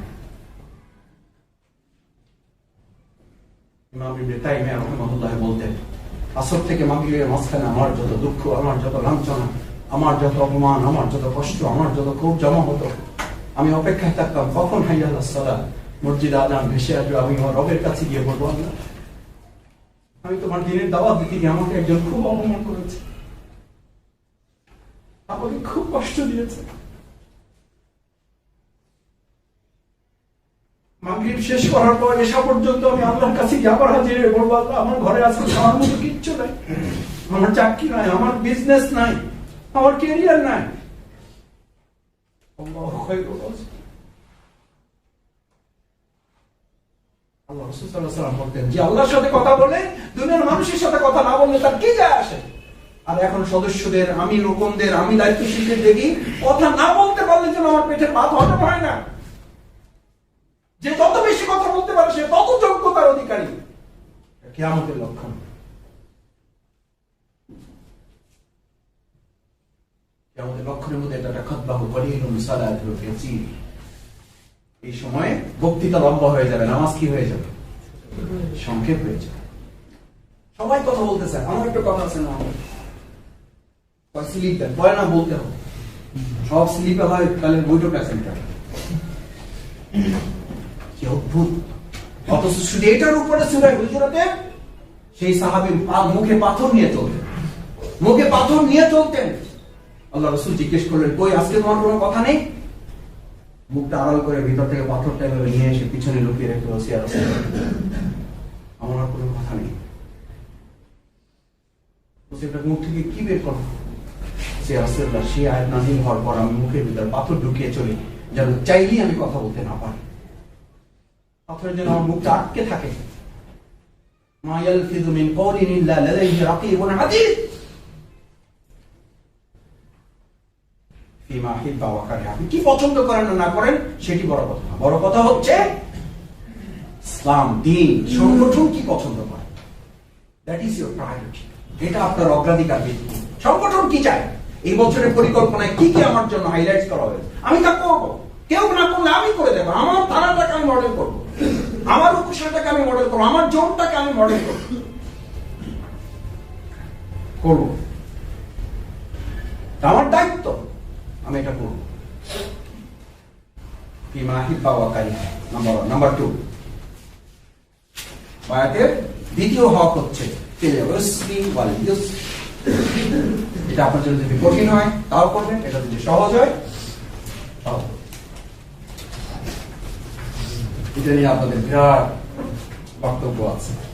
কেন হয়নি? পরিস্থিতির শিকার। কেন পারেনি? পরিবেশের কারণে পারেনি। আর ভাই, পরিস্থিতির কারণে পারবেন বলেই তো শপথের হক। প্রত্যেকটা শপথের সাথে সম্পর্ক দুঃসময় না সুসময়? দুঃসময়। মাথা তুলে লেখা বাদ দেন, সবাই মাথা সোজা করে। এই পয়েন্টটা লিখতে এতক্ষণ লাগবে না, লেখা শেষ করে কথার দিকে নজর দিন। কি বলেছি? বায়াতের সাথে কিসের সম্পর্ক? আর আপনি বলেই বেড়াচ্ছেন যে পরিস্থিতিটা ভালো হবে ইনশাআল্লাহ। বায়াত কি জিনিস, কত প্রকার, কি কি উদাহরণ সহ বুঝাই দিন। প্রত্যেকটা বায়াতের তো ঘটনাই ঘটেছে দুঃসময়কে মোকাবেলা করা। এখন তো সেই দুঃসময়, এখন তো বায়াতের মৌসুম যাচ্ছে। আমি ওদের রকমদের বলতে বলি, এখন তো বায়াতের কি মৌসুম চলতেছে। একদম প্রত্যেকটা ফলের একটা মৌসুম, ব্যবসার একটা মৌসুম। এখন তো আপনার বায়াতের মৌসুম। এই করোনা মোকাবেলা করবেন, মোকাবেলা মানে এটাকে উত্তরণ করবেন আমরা সাহায্য নিয়ে। এইটা তো করোনা এসছে, তো এই পরিস্থিতি আমাদের ইমান দুর্বল ছিল, এটাকে মজবুত করার জন্য।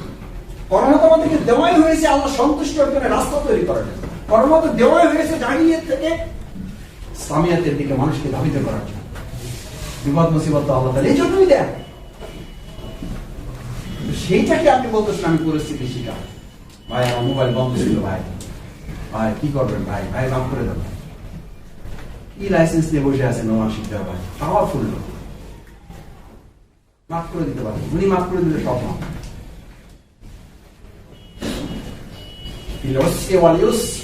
বায়াতের সম্পর্ক সুসময়ের সাথে না, বায়াতের সম্পর্ক দুঃসময়ের সাথে। এখন যদি দুঃসময় চলে গেলে ভাববেন বায়াতের সবচেয়ে উপযুক্ত টাইম এখন পার করছে না।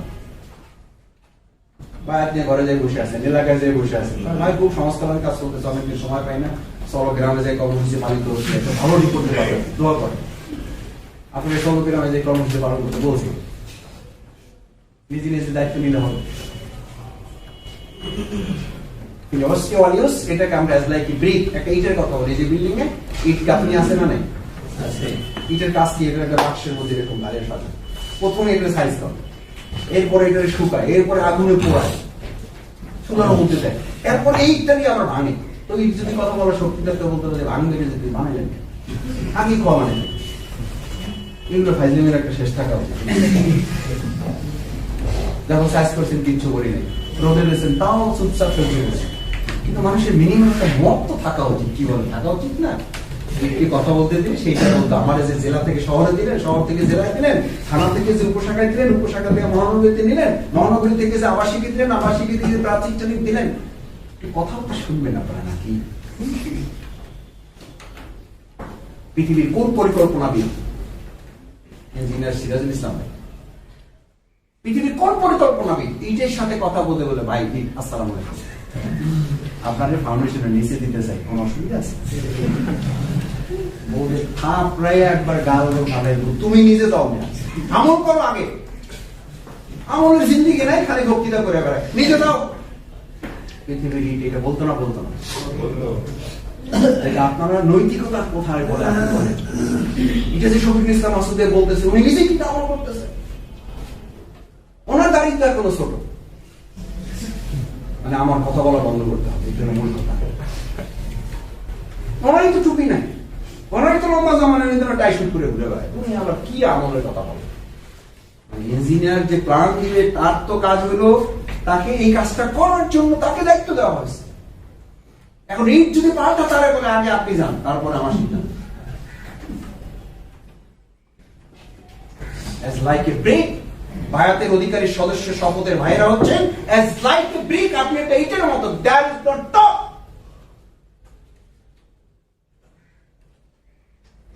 কি হয়ে গেছে?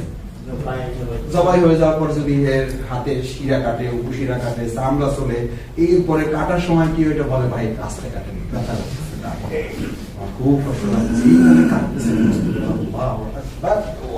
এটা বুঝতে পারে না ভাই, অমানবিকতা। আরে জবাই হয়ে গেছে, তাহলে একটা আস্তে কাটলি কি আর জোরে কাটলি? সদস্য হয়ে কি হয়ে গেছে? জবাই গেছে, এখন কয়েক ভাই একটু রুহামাদি কাটা আছে। কি অদ্ভুত কথা! রোড অ্যাক্সিডেন্টে লোক মারা গেছে, ওই লোকটা মরে গেছে, দেখেন তার চোখ গুলো ভালো আছে কিনা, আলহামদুলিল্লাহ লোকটা মারা গেছে, চোখ দুটো ঠিক আছে, ঠিক আছে, চোখ ঠিক আছে, লোক কিন্তু মরে গেছে, কিন্তু আলহামদুলিল্লাহ হলো কিসের উদ্দেশ্যে? তার চোখ দুটা আপনি কোরবানি হয়ে গেছেন। এখন আপনার চামড়া ছেঁড়া হবে না, শিরা উপশিরা কাটা হবে না, আস্তে জোরে কোপতে হবে না, আস্তে কোপতে হবে, কি যায় আসে? কি যায় আসে? কিন্তু আপনি আশা করতেছেন এখন চামড়াটা যেন না ছেঁড়া হয়। এটা তো জবাইয়ের উপরে জুলুম করা। জবাই হয়ে যাওয়ার পর তো তার দায়িত্ব হচ্ছে তার কুটা বাইরে সবাই খাওয়ার উপযুক্ত করে আগুনে জ্বালাইয়া তারপরে মানুষের সামনে সদস্য হয়ে গেছেন, জবাই হচ্ছেন, এখন কেটে কুটে টুকরা টুকরা করে সেই কথাই সাদ বিন আবি ওয়াক্কাস রাদিয়াল্লাহু তাআলা জীবনে করা হয়েছে। তোমার বায়াত হয়ে গেছে, এখন তোমাকে কেটে টুকরো টুকরো করে যদি আগুনে জ্বালিয়ে ধোঁয়া উড়ে দেওয়া হয়, তবু তুমি রূহ শব্দটি পর্যন্ত করবে। ও শব্দটি পর্যন্ত করবে না, তাহলে তোমার ইমান থাকবে। এটা হচ্ছে বায়াত। ফিল উসরি ওয়াল ফিল মানশাতি ওয়াল মাকরাহ। বায়াতের তৃতীয় হক হচ্ছে এই বায়াত নেওয়ার পর গোটা দুনিয়া আপনার বিপক্ষে চলে যাবে, আবার কেউ আপনাকে হেল্প করতেও ফিল মানশাতি ওয়াল মাকরাহ, কেউ আপনাকে পছন্দ করতে পারে, নাও করতে পারে, ভালোবাসতেও পারে, নাও পারে, দুনিয়ার কেউ সন্তুষ্ট হইতেও পারে, নাও হইতে পারে। গোটা দুনিয়ার সমস্ত বন্ধুকের নখগুলো আপনার দিকে তাক হয়ে যেতে কিছু যায় আসে। শেষ করে দিতে চাই, চার নম্বর হচ্ছে এই বায়াতের হক আদায় করতে গিয়ে আপনি জীবন মৃত্যুর সন্ধিক্ষণে দাঁড়িয়ে দিতে, জীবন মৃত্যুর সন্ধিক্ষণে আপনি এখনই জীবিত, এখনই মৃত, এখনই ভালো আছেন, এখনই সবচেয়ে বিপদগ্রস্ত মানুষ আপনি। সকালে একরকম, বিকালে আর এক রকম, বিকালে একরকম, সকালে আর এক রকম। জীবন এবং মৃত্যুর পরোয়া করার জন্য বায়াতের সাথে কোনো সম্পর্ক নেই। তার সম্পর্ক হচ্ছে কুল ইন্নী লা আমলিকু লাকুম দাররা ওয়ালা রাশাদা, আমার এই দুনিয়ার কারো কল্যাণ করার ক্ষমতা নাই, আমাকে কেউ অকল্যাণ করার ক্ষমতা নাই। ইয়ামসাসকাল্লাহু বিদুরিন ফালা কাশিফা লাহু ইল্লা হুয়া, আল্লাহ না চাইলে আমার কেউ কোনো ক্ষতি করতে পারবে না। এটা বায়াতের হক, বায়াতের হক এটা। ওয়াই ইউরিদি কবে খায়রিন ফালা রাদ্দান লিফাদলিহি ইউসিবু বিমান ইয়াশা, আল্লাহ তাআলা আমাকে দিয়ে যদি কোনো খেদমতের জন্য দয়া করে কবুল করেন, দুনিয়ার কোনো পৃথিবীর শক্তি নাই যে সেখান থেকে আমাকে বঞ্চিত করতে পারে। এটা বায়াতের হক, এটা বায়াতের চূড়ান্ত হক। সবশেষ বায়াতের প্রতিবন্ধকতা 4টি পয়েন্ট শুধু বলবো, শুধু লিখে নেবেন, ব্যাখ্যা থাকে। প্রথম প্রতিবন্ধকতা আমিত্ববোধ। কি বোধ? আমিত্ববোধ। আপনার পার্সোনালিজম, প্লিজ, তার সে আমিত্ববোধের কারণে সমস্ত বাদল নষ্ট হয়ে গিয়েছে। আমিত্ববোধ এগুলোর ব্যাখ্যা করছে প্রথম, নাম্বার 1। নাম্বার 2, বায়াতের দ্বিতীয় প্রতিবন্ধকতা হচ্ছে এটা হক আদায় করতে গিয়ে আমাদের সবচেয়ে বড় যে প্রতিবন্ধকতাটা আমাদের সামনে এসে দাঁড়িয়ে যায়, সেটা হলো এটার ক্ষেত্রে আত্মপূর্ণ পর্যালোচনার অভাব, realisation. What can I do and what to do, আমার কি করা উচিত, এটার পরিবর্তে আমার আঙ্গুল চলে যায় আমাদের কি করা উচিত। সবাই মিলে কি করছেন সেটা আপনার বক্তব্য না, আপনার বক্তব্য আপনি কি করছেন। হোয়াট ক্যান আই ডু, আমার কি করা উচিত, আমি আমার দায়িত্বের জায়গাটা পরিষ্কার কিনা। রিয়ালাইজেশনের অভাব, আত্মোপলব্ধির অভাব। 3 নম্বর, সবচেয়ে আর একটা বড় প্রতিবন্ধকতা আমাদের, সবচেয়ে বড়, ত্যাগ এবং কোরবানির মানসিকতার অভাব। কষ্ট করা ছাড়া, ত্যাগ করা ছাড়া না দুনিয়ায় সফল হবে না পরকালে সফল হবে। কোথাও সফলতা নেই, কোথাও সফলতা নেই। আল্লাহ তাআলা তাকে দুনিয়া সৃষ্টি করেছেন লাকাদ খালাকনাল ইনসানা ফি কাবাদ, কষ্ট করার জন্য, পরিশ্রম করার জন্য। এটা ত্যাগের জায়গা, এটা ভোগের জায়গা না। এখানে ত্যাগ করবেন, জান্নাতে ভোগ করবেন, এখানে ভোগ করবেন, জান্নাত থেকে বঞ্চিত হবেন। আর দুনিয়া উসিতুল লিল মুমিনিন ওয়া জান্নাতুল লিল কাফিরিন। এখন সেই অনুযায়ী তো আপনি জাহান্নামে জেলখানায় তো আছে, হয়ে আছে। আর দুনিয়া উসিতুল লিল মুমিনিন, যদি মুমিন হন তাহলে ঈমানদারদের জন্য এটা কি জেলখানা। তাহলে এখন কই আছে? এটা সেন্ট্রাল জেলে আছে না, কেরানীগঞ্জেরটা কি জেল? ওটা হলো সাব জেল, আর ওটার নাম হচ্ছে সেন্ট্রাল জেল। এটা ভুল। আমি একবার ওখানে জেলার যে আছে দেখা করতে গেলে আমাদের মাঝে মধ্যে চা খাই দিলাম, তা বললাম দেখেন নামটা ঠিক করা আছে, যেটা ওই কাশিমপুর যেটাকে সাব জেল বলছেন আপনার, এটাও কিন্তু সাব জেল। বললে না, এটা তো আমাদের প্রশাসন বলে দিয়েছে এটা হলো কেন্দ্রীয় জেল। তা বললাম না, কোরআনের ভাষায় আল্লাহ রাসূল সাল্লাল্লাহু আলাইহি ওয়াসাল্লামের বর্ণনা অনুযায়ী এই জেলটা আসলে কেন্দ্রীয় জেল না, গোটা দুনিয়াটা ইমানদারদের জন্য কি কেন্দ্রীয় জেল। আর ওইটা হলো সাব জেল। এখন জেলে আছেন, জেল থেকে আল্লাহ না করুক কোনো কারণে ঝামেলা করলে কোন জেলে যাবেন? সাব জেলে যাবেন। আর সাব জেল থেকে বের হওয়ার সময় কি আনন্দ আপনার, সাব জেল থেকে কোন জেলে আসতেছে। আমার ফুলের মালা হবে, আমার এখন ফুলের মালা দিতে গেছে, আমি বললাম ভাই কি করবো, আমি সিনাম সাব জেলে সেন্ট্রাল জেলে আসছি, তো ফুলের মালা দিতেছেন কেন? তো আরো কান্নাকাটি শুরু করার কথা। হ্যাঁ, যদি ফুলের মালা দিয়ে আপনি আনন্দ অনুভব করেন, আপনার পরিস্থিতি আপনি ঠিক করে নেন। আমি বলছি না আপনি ফুলের মালা দিয়ে ভুল করছেন বা ভবিষ্যতে কি করবেন সেটা আপনার ব্যাপার, আমার উপলব্ধিটা আমি বলবো। ওই জান্নাতুল লিল কাফিরিন, যদি সাবজেল থেকে বেরিয়ে এই জায়গাটাকে আনন্দের, উপভোগের এবং আরামের জায়গা মনে করেন, তাহলে আপনার সদস্যগিরি চলে যায় না, আপনার রোকনগিরি চলে যায় না, আপনার থানা সভাপতিগিরি চলে যাচ্ছে না, মহানগরী সেক্রেটারিগিরি সাথে চলে যাচ্ছে না, কি গিরি চলে যাচ্ছে? ঈমান চলে যাচ্ছে। আর জান্নাতুল লিল কাফিরিন। এবার সিদ্ধান্ত আপনার, আপনি দুনিয়াটাকে কিভাবে নেবেন। সবশেষ প্রতিবন্ধকতা হচ্ছে এই বায়াতের ক্ষেত্রে আমরা যে কাজটি করতে পারি না, যে কাজটি আমাদের করা সম্ভব হয় না, সেটি হচ্ছে এটার জন্য আল্লাহর সাথে সম্পর্কের ভিত্তি তৈরি করতে না পারা। কার সাথে? এটা যার হেদায়েত, যিনি এটা সহজ করে দেবেন, ফাসানিয়াসসিরুহু লিল ইউসরা, যিনি সহজ করা মালিক, তার সাহায্য ছাড়া আপনি এক চুল পরিমাণে, যার জীবন, যার জমি, তার সাথে সম্পর্ক ছাড়া আপনি দায়িত্ব পালন করবেন কি করে? এই জন্য আমি একটা কথা বলে শেষ করে দিই, যেটা প্রায় বলি আমাদের ভাইদেরকে, বিশেষ করে দায়িত্বশীলদেরকে আমি বলি, আমাকে দিয়ে আমি প্রথম বলি যে আমার কথা যখন কেউ শোনে না, আমি তখন আঙুলটা আমি তাদের দিকে দিই না, আমি আমার দিকে দিই। আমার কথা শোনে না মানে আমি আল্লাহর কথা শুনি না। আমার আনুগত্য হয় না মানে আমি আল্লাহর আনুগত্য করি না। এটা আল্লাহর ওয়াদা, সূরা ফুরকানের শেষ আয়াত। ফাকাদ কাযাবতুম ফাসাওফা ইয়াকুনু লিজামা, যখন তোমরা আমার দাসত্বের আনুগত্যের লঙ্ঘন করবে, আমি তোমাদেরকে জাহান্নামের ভয় দেখাচ্ছি না, আমি তোমাকে দুনিয়াতে অপমান লাঞ্ছনা উঠিয়ে দিচ্ছি। দুনিয়ার লাঞ্ছনা যে আপনার কথা শোনা হবে না, আপনার আনুগত্য কেউ করবে না, আপনার কথা কেউ শুনবে না, সম্মান মর্যাদা আপনার কাছ থেকে ছিনিয়ে নেওয়া হবে। আমি কি বুঝাতে পেরেছি? আমাদের কোন ভাইয়েরাও বলে, এখন তো ওই লাইন আপনারা জানেন, কয় ভাই আমার বউ আমার কথা শোনে না। আমার বউরা বলে যে আমার কথা আমার স্বামী একবারই শোনে না, কোনো কথা কানেই নিতে চায় না, কথাই বলা যায় না, কথাই বলা যায় না। তা আমি স্বামীকে আমাদের এই ভাইদেরকে জিজ্ঞেস করি, আপনি কি আমার সব কথা শোনেন? কয় না, মাঝে মধ্যে শুনেন, সব তো পারি না ভাই। তারপরে আল্লাহ এটা তো মেনে নিয়েই তো আপনাকে সবকিছু ঠিকঠাক রাখছেন, তা আপনি এটা মেনে নেন, আপনি একটু ভাবির সব কথা না শুনলে মেজাজ গরম করে দিলেন, বিষয় একটু চিন্তা থাকে। কয় ভাই